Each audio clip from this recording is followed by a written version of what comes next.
Hey, it's the Morrow Marriage podcast, and today we're going to talk about why giving doesn't help and why you need to be selfish. This is a great tool, but like all the tools, we have our own twist. Validation versus keeping the peace. Why you need to stop talking about sex if you're not having sex. That it is the man's fault. Marriage sucks. I'm Cass. I'm Kathryn. You go in and you lay a boundary without connection. It breeds more disconnection. Why are you in this messy marriage? And it's not what you think. Don't do that, because then that is not authentic. That's fake, and you're trying to be somebody that you're not. You need the foundation to have the intimacy, but right now you need to rebuild the foundation. We're Morrow Marriage. Let's flip divorce statistics with the new marriage. What do you think, babe? I think that I understand this. I didn't know what we were going to talk about today, but I just finished reading the book. Did I tell you I finished the book? You did this morning. Yeah, I did. So I've just finished reading No More Mr. Nice Guy. And if you guys know that book, Cass is certified under their methods, and he teaches some of that stuff in his course. And I learned something about selfishness that I never thought about before, never really recognized before. Tell us everything. So I think in the last episode, we talked about putting someone up on a pedestal and doing things for them for validation, but not really doing things because you have that intrinsic motivation for yourself. Mm-hmm. Well, I think sometimes what happens is when you give so much to other people, you forget about your own needs. Now, I don't resonate or relate to the No More Mr. Nice Guy type of person. I grew up in a really healthy environment. I wasn't neglected or abused. I never felt like my needs were not important. I've always been very confident, and I've always gotten everything that I want, if we're being truthful. Right. Because I always know that I'm capable, and I always go to that next step. But for some people, they grew up with neglect, abandonment, abuse, and they have to fend for themselves. They have to do things for themselves that normally a parent or a caregiver would do. And it causes something in them where they believe that their needs are not valid or valuable. And the only way that they can get their needs met is to meet them themselves, or if they are good enough and they meet someone else's needs, then they're going to meet their needs in return. They feel like they will. They feel like Yes. they will. That's what they think, and that's what they expect, and that's what they're hoping. Which is where, guys, by the way, that when you don't get your needs met, why you start to shut down, or why you start to feel frustrated, why you start to feel like you're the only one that gives, and eventually, if you're as bad as me, where it turns to the big rage fest, the days upon days upon days of lectures and all the bad shit. Yeah. And so what I learned by reading the book is there's a type of selfishness. Now, we're all born selfish. You know, children are very self-absorbed and egocentrical. They're only concerned about themselves. They just don't have the capability to think outside of themselves. The older they get, the more they can start to think outside themselves, and then they show empathy and compassion, and they start to see the emotions of others. And some children do that very early, and some people don't do it until they teach themselves in adulthood, like my husband. Hi. Yeah. Hi, this is my husband. But there's a type of selfishness that with what I just described, you are giving to get, or you're giving because you think it's going to help you meet your needs. So it's not even really, it is giving to get, but it's not malicious.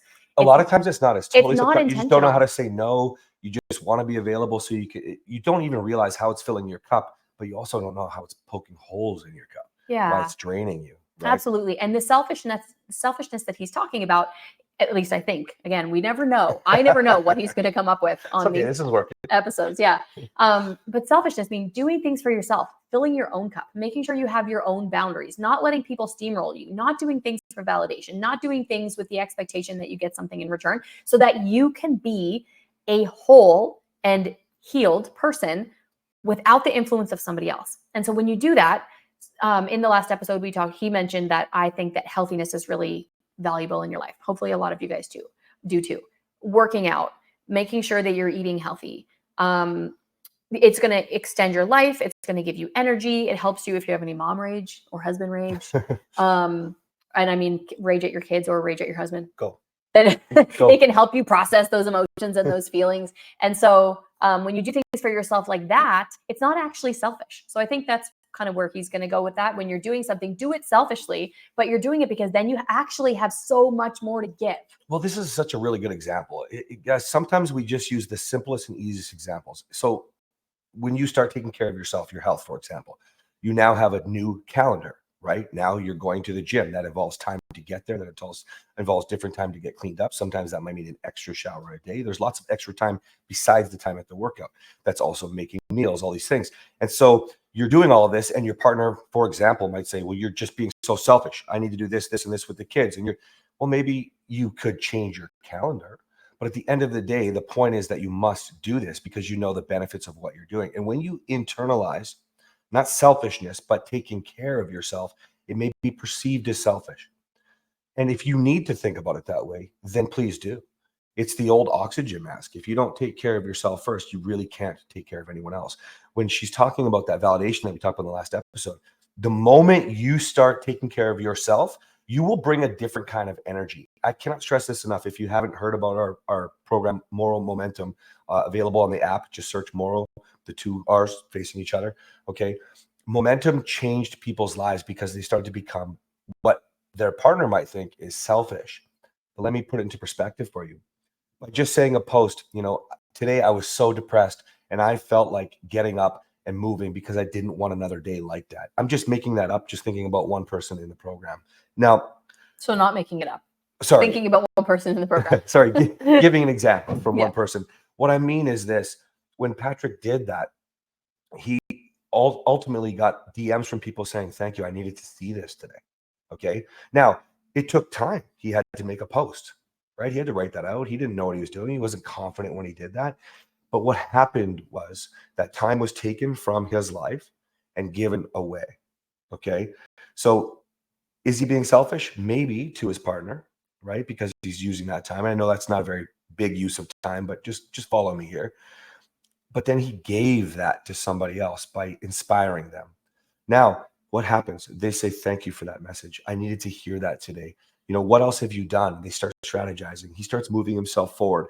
This continual effort leads to more things that would be considered selfish. Why? Because you start adding more things into your life that are moving you up, moving you forward. Okay. Momentum. Okay. You start subtracting more things that are taken from your life, which means you're using your time differently, which means you're going to look a little more selfish. You're going to maybe feel a little more selfish because you're doing more time to read, more time to talk to somebody on the phone who needs some support, more time to investigate and learn a way that you can move yourself forward. And all of a sudden you're looking like you really only care about yourself. But here's the thing. You now take that energy and you bring that into your relationship. You feel your own validation. You feel proud of who you are. And then when you're having, let's say, disagreement, your partner's in a bad mood, you don't take that so personally. You realize that, oh, Kathryn's just having a bad day today. It's not about me. Not me, really, though. I don't have bad days. No, that's true. Just kidding. But everybody does. And so Yeah. instead of taking it personally and starting to run with that, defending yourself, you start just being able to be available for a safe place for your partner, right? Let them have their feelings. Nobody has to fix everything all the time. She probably just needs to express herself, right? And you do that because you're at like an internal peace. So you might feel selfish as somebody who likes to give, okay? And then you start taking for yourself. The point is you must energize yourself and bring, well, I call it the green light or the yes tone. I called it for a while. You bring that green light home and then everybody flourishes, your partner, your kids, but most importantly, you. So you're not diminishing the person that you're trying to be now, Mm-hmm. Can I use an example? Yes, please. First, I want to give two different types of people. So there are the types of people that will use us as an example. I'm the type of person that I've always innately been able to have my needs met and to do what I need for myself without feeling guilty about it. Cass is the type of people that would want to meet my needs, but then would neglect his own, where then he's not gaining that confidence doing things for himself. Mm-hmm. So there's two different sides of this. Now, when you do meet your own needs and when you're doing things that make you quote unquote selfish, the title of this episode, then you are going to gain this confidence. Like he said, you're going to bring that energy into your relationship. Now, what happens though, if you are that person and your partner is the person that doesn't understand it, he's the one that is always giving and not taking care of himself, what happens? Well, when your relationship starts to get healthier, the dynamic will change. So let's use the dog rescue example. Okay. When we were earlier in our relationship, one of the things that would give me energy, because I used to say before I got married, I lost myself for a while in our marriage, but I could be unapologetically myself. And that's what all of you should strive to be. You should be yourselves. And if Yeah. someone doesn't love you I always say, love it or leave it. Yeah, it's the most important thing that's missed from when programs talk about being your best version. No, you have to be your own version. Unapologetically. That's the thing that you're missing. Yes. And if you have the prickly parts that I've talked about in other episodes, you do need to file those down because you don't want to be offensive. You don't want to hurt anybody. Mhm. But when you are working on those perceived or actual character flaws, the people that are your people, they will still be with you. They will be with you through your growth, and they're going to love you because of some of those things. That's I right. know, because we have a lot of prickly parts. We've shaved them down mostly, but we have strong personality. So when we were first married, I would be on Instagram. I like to save animals, as you all know. We've got a million animals in our house. We have glorious. three more arriving from California today. Yes. And so I would be on Instagram. I get energy from watching animal rescue, being involved in animal rescue, and he would get really insecure because I was doing this and not pouring into his cup. But when I did it for myself, I was pouring into my own cup, which would allow me to feel better. Now, he negated that with his insecurities and with getting upset and insecure because I wasn't pouring into his cup.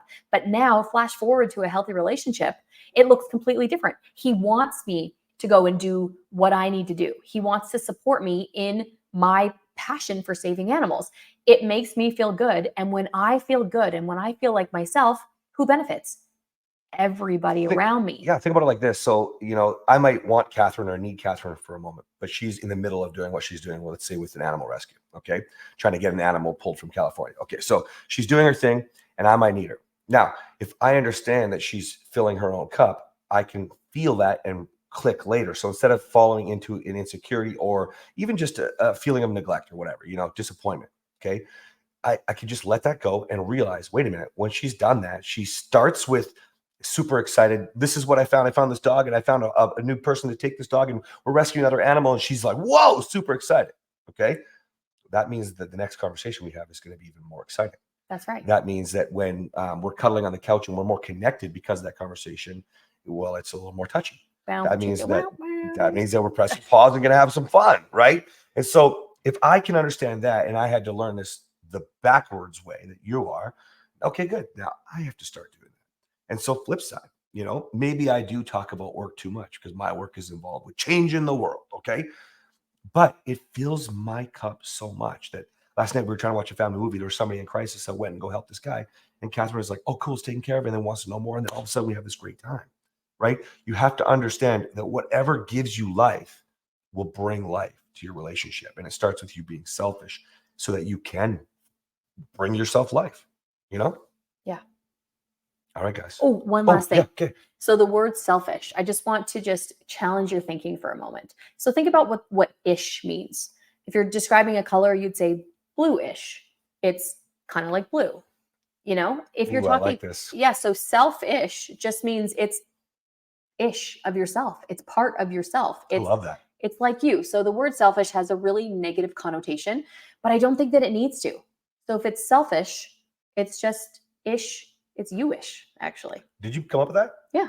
I love that. You're brilliant. Oh, thanks. I came up with it on this episode, actually. Amazing. Get your own wife. All right, guys. See you later. Bye.